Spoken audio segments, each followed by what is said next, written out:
I just finished day 3, tape 3 of the Gateway Hemi experience. Let's talk about it.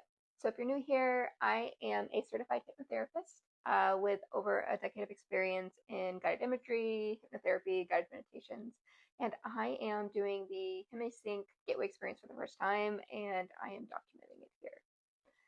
So day 3, tape 3 starts off the same as day 1 and 2 in terms of your energy conversion box. So essentially a place where you can put all your thoughts, feelings, emotions, anything that might be distracting to you inside this box. For me, it looks like a big steel box. So you put all of them in your mind's eye into this box, and then we move on to what I was kind of calling the Om frequency resonance.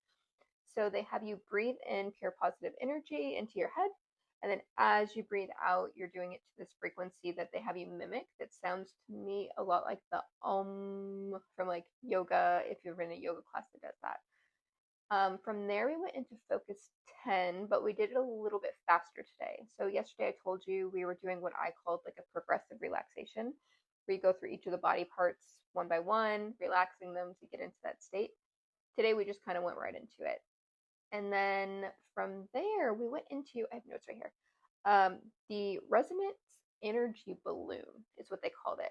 But when they first started describing it, if you know what a torus is, if you imagine like the core of an apple where your energy centers, your chakras would be the core, and then the energy is kind of coming out in both directions from that core. They were describing pulling your energy through this torus, and then from there, we moved on to pull it through and then around before pulling it back through again. It was really interesting and a little challenging, if I'm going to be honest. If you've ever seen the movie Forgetting Sarah Marshall, where they're learning to surf, and they're like, okay, do more. We'll do less. We'll do more than that. It kind of felt a little bit like that, I'm going to be honest. But once we get through that, then we imagine this balloon, which to me kind of made me feel like Linda the Good Witch, like inside of it, like moving through. So that's kind of what I pictured for myself, and it seemed to do the job. And then we kind of do a jump scare where we like, okay, we're done, we're coming out of it, and he like counts his numbers back to get you out of this like state.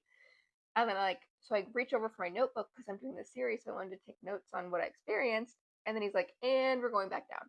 So then I laid back down really quick to get back in the state, and I was really concerned that I wasn't going to be able to relax again because I'd done so much in those few seconds. But after about 20 seconds, I was able to get back into it, and I think that is the point, is to help your system be able to get into that state more quickly. And I think that's the challenge. So as you do this more frequently and you do it kind of in that rapid succession, then you'll get better with more reps, I guess. So then we went back in, and then they gave us 2 new anchors. So I told you the anchors yesterday. So the anchors today was to, if you're laying down, close your eyes, take a deep breath in, bring that pure positive energy in, say the number 10, and then breathe out. And that should help you get into focus 10 more quickly and easily. And then the second anchor was, if you're in that deep state and you want to come out of it, to say to yourself 1 and move the fingers on your right hand, or move your right hand to help you come out of it.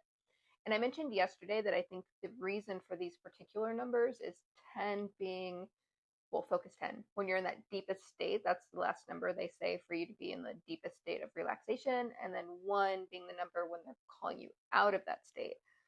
You're, 3, 2, 1, you're awake and alert. So that being that. So I think those are the reasons for those particular numbers. But yeah, so that was day 3, tape 3. Overall impression, I think we're doing a lot. I think we can get to some of these states a little bit quicker and easier. But I'm only on day 3, so there could be method to the madness and a reason for why we're doing it the way that we're doing. So I'm keeping an open mind, enjoying the journey. It's different than anything I've done. And I will see you tomorrow for day 4, tape 4. Bye.